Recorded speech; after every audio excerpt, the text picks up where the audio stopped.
Zoe here. Now, I've actually stolen my friend's teenage girl's bedroom to do this, self-isolation due to the ongoing corona pandemic. And while we're locked up, I thought I would talk about humans augmentating their body with technology. Now that sounds like a very, very sci-fi radical topic, and it's not. We may think of Ghost in the Shell, Blade Runner, a whole multitude of sci-fi properties that have humans augmentating themselves with technology. But actually, when you think about it from a more fundamental level, it's quite common in our society. Augmentating yourself with a form of technology could be as simple as having a dental filling. And I know from my personal circle of friends, my former boyfriend had artificial tear ducts, so he had technology in his body due to his alopecia. And a friend of mine had a very bad roller derby accident, and her ankle is kept in place with a series of pins and metal screws. So that's quite common. Quite a few people have had broken bones that have been splintered, a few people have joints replaced. So we're still talking about technology. It gets a bit more uncommon when we talk about technology with an electrical component. Off the top of my head, we could think about cochlear implants, artificial pacemakers, insulin pumps. There's loads of different medical purpose technologies that can sustain and prolong the human life through augmentating the human body. However, when it gets a bit more uncommon is when we talk about those electrical components being put into the human body that aren't strictly for medical procedures. And that's what I'm going to be doing today. So why am I having consensual technology put into myself? Simply put, in its factory settings, the human body can only do certain functions. By adding additional technology, I should give myself extra functionality that other people won't be able to do. And technically, putting technology into myself will make me the definition of a cyborg. Cyborg, a fictional or hypothetical person whose physical abilities are extended beyond normal human limitations by mechanical elements built into the body. Cyborg is a common term for people that do this. There is a sub-community. Biohacking or biomodding or transhumanism are quite common terms, but you'll also see the term grinder quite a lot. Not that grinder, different type of grinder. And it took me a while to figure where this term came from. I did a bit of hunting and eventually came across the 2007 Harlan Ellison comic book, Dr. Sleepless. We have to go now. I want to find a grinder bar. A what? Places where people practice homebrewed extreme body modification. So, the first implant I'm going to choose to have done is from the Dangerous Things company. It's an American company that specialises in biohacking implants. Now, I can just purchase these online. They're not illegal, but they aren't actually recommended or authorised by any health body or government or any kind of oversight. These are highly experimental. However, these are being sold online, they are being produced, and they've gone through rigorous testing. So the actual chip I'm going for is their NXT chip, or Next chip. It's a small antenna, a microchip, all encased in bioglass, so it won't be rejected by the human body. Now, this is the way it's going to be getting into my body. This rather intimidating looking needle. You can see the gauge of that thing right there. So, before we make me a cyborg, I need to point out, this is your trigger warning for the video. I'm going to be having technology implanted into myself via rather large needles. If this is going to trigger you or be a concern for you, I'll let you know when it's over. Just close your eyes, go before you know it. And also I need to point out another thing. In the UK, we can't really get local anaesthetic like lidocaine, for example, without a doctor's permission. Now, because of the global pandemic, I can't really approach my doctor to ask for that kind of thing, and also it would be uncommon to give such high strength medication for basically a black market surgery procedure. So I could do things like tattoo numbing cream or ice cubes, but I'm Zoe, this is 5 mistakes. Let's see how I can manage with this implant going into the space between my index finger and thumb with no pain medication. Deep breath in.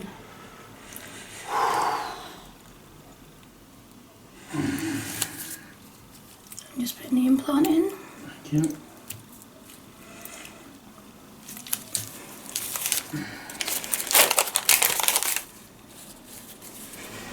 Blood pressure? Yeah. So it's safe to look again now. Now, this is the injury that's been left over from having the NXT chip put into my hand. You can see we've got a small scab just left over just here. And I can actually feel the chip in my hand. This has disturbed quite a few people. I can actually feel it as I move my finger across it. But to make it more prominent, what I discovered for me is I grip my thumb and make a fist, and that just pushes it out that little bit more. Now, the question you're probably asking yourself is, what can I do with this chip? So I can actually program it using my phone. There are various tools online that can program it using the NFC, near field communication, and I've already done that with my phone. So my chip is now going to send code to my mobile phone. All I have to do is scan my mobile phone over the chip.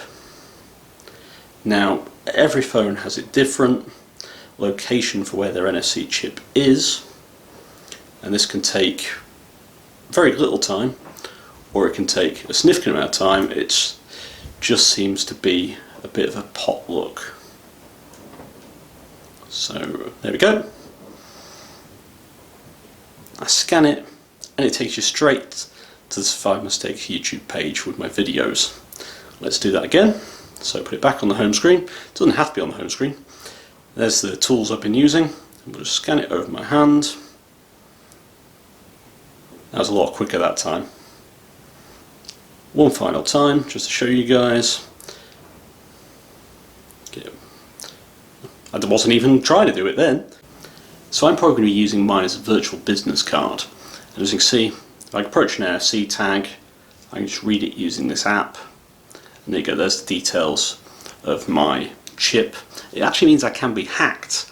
People can take the information off me so I can password protect it. But some of the other things I can do just using this NFC Tools PRO app is I can add links to URLs, to videos, to social networks. If I want to connect just to a private Facebook just using the chip in my hand, that's an option. I can add messages, text files, emergency contact details, GPS locations. So should I want 5 Mistakes HQ to be secret, I can keep the GPS location on my hand. And even Bitcoin addresses, and you can even set other people's phones to download documents or files, and they can even be malicious ones, or just rickrolling videos. So that's what I can do with this NXT chip in my hand. So while I'm seemingly pumping my XP points into Cyborg upgrades, I thought I'd have a second one done on this video for you guys. So we're going to go for another Dangerous Things product. I was able to purchase it perfectly legally online, and this is the XG3 implantable biomagnet. Now that's a small neodymium N52 strength magnet inside a vial of bioglass to be put in vitro into the human body. Now that should mean I'll have a magnet in part of my body, be able to lift small ferrous metals or magnetic objects, and in theory, anecdotally, when people have actually had enough time to heal from this procedure, their nerves grow around the implant, and when you come across magnetic fields like a microwave, RFID detectors at stores, or other high voltage electrical lines, the actual magnet will vibrate, and your nerves pick up on that, and you can sense in a way that you won't be able to do normally. So, every video I've seen of someone having the implantable biomagnet in them, they've been injected with lidocaine first. I don't have lidocaine. I've got gritted teeth. And because I want to have that tactile feel of actually manipulating objects with the biomagnet, I'm going to have it put in my index finger. And again, another trigger warning, we are going to be using an injectable into my hand. It's exactly the same gauge needle and size as the NXT chip. So if you are going to be a bit squeamish or triggered by surgical procedures, and there will be blood, I'm afraid, then I'll let you know when it's safe to look again. And we're going down the inside. Yep. Okay.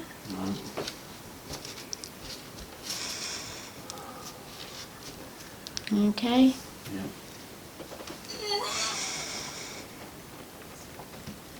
It's not going in.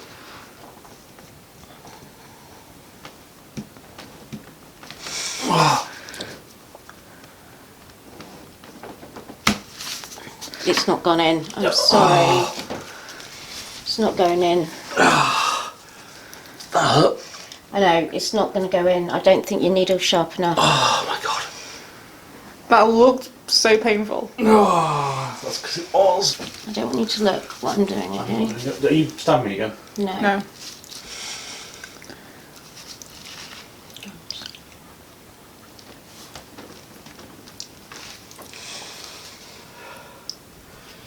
If I can get in there, you little fucker. It's in. I could never do that. Imagine. Oh, my finger's hurting. Yeah, I know, it's going to hurt. It literally is. It's in. It's in, but it's just under the surface. Now, having the NXT chip in my hand wasn't so bad. The XG3 magnet in my finger was up there with top 5 most unpleasant experiences of my life. Very painful, very annoying. Although we didn't capture it on camera, I made some very, very funny facial expressions and felt very sick from shock afterwards. So consider this my PSA. If you have the ability to use local anaesthetic or high strength pain relief before putting a magnet into your index finger or any of your other fingers, Zoe says consider it. So it's safe to look again now, and the injury for this one, again, if you just look at my index finger, it's this small crescent shaped scab that's been left over from the implantation. But what can I do with a neodymium magnet in my hand? Now, it's only been about a week. I've been playing in the office with paper clips. Paper clips have become my new best friend. So if I go into a bar and I tell you, I bet I can move that paper clip without touching it and without blowing on it, this is probably going to win me a bit of cash at some point in the future.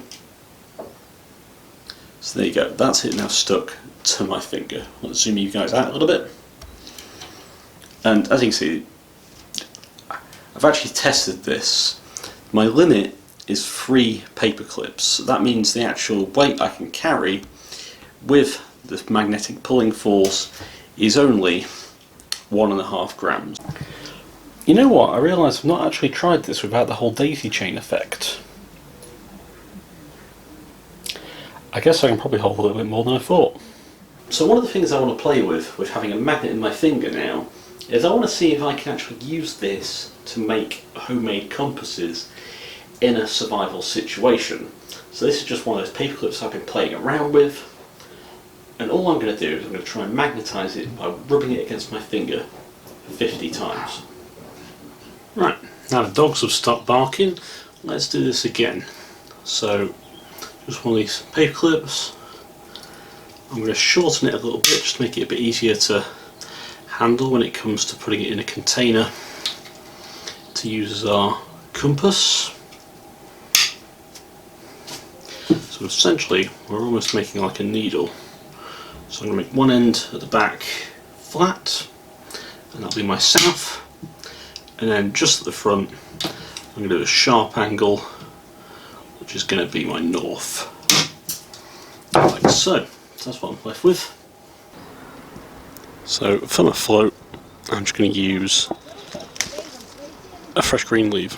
All I'm going to do is take my leaf and stab my hopefully magnetised needle through it. And as you can see, we've got the flat side that shows south, the pointy side that shows north, and with the liquid, I'm just using tap water, all you've got to do is make sure that your float will fit inside, in this case my leaf, and that if you're using fresh water, that there's no kind of current or movement to it. So the hardest bit I've discovered so far is actually putting these in. Now hopefully that should turn and point north.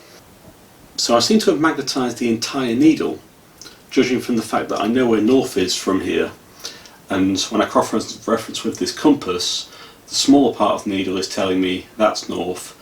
So I've given myself an indicator of the north-south line, and if I was going to use this in an emergency, I'd probably want to cross-reference it with something like the shadow stick method, so I could work out east to west, and then between the two of them I'd have an accurate representation. So if you liked the video, please hit a like it on YouTube, lets me know I'm doing a good job and tells me this is the kind of content you want to see me produce. If you really liked it, please consider subscribing to the channel. I try and do videos on bushcrafting, survivalism, emergency prepping and emergency planning, and I'm roughly doing an upload per month. But if you don't want to wait for a new Survival Mistakes video, you want to see what to do in between your videos, I'm active on all sorts of social media. I've got a page on Facebook, I'm active on Twitter, I'm on Reddit, and I'm on Instagram. So if you want your Survival Mistakes content between videos, you want to talk to me, talk to the followers and the rest of the Survival Mistakes community that are out there on social media, give it a go. So, as ever, there's only one way I know how to end a video. That's for me to say to you, get out there and do the impossible every day. Where's my jetpack? Where's my flying car? You're thinking it right now. Where's my vacation on the moon? Where's my robot lover? Where's my alien dancing girls? Half of you know where your friends are by looking inside your own eyeball, for God's sake. That's not so long ago that a letter or photo took months to cross the world, and you could tell where people are today in what looks like seconds, no matter where they are. You want your jetpack, but you don't even think about your IM lenses and your phones? Were you born with them? No. You're science fiction creatures, each and every one of you. And you know what you are? You're grinders.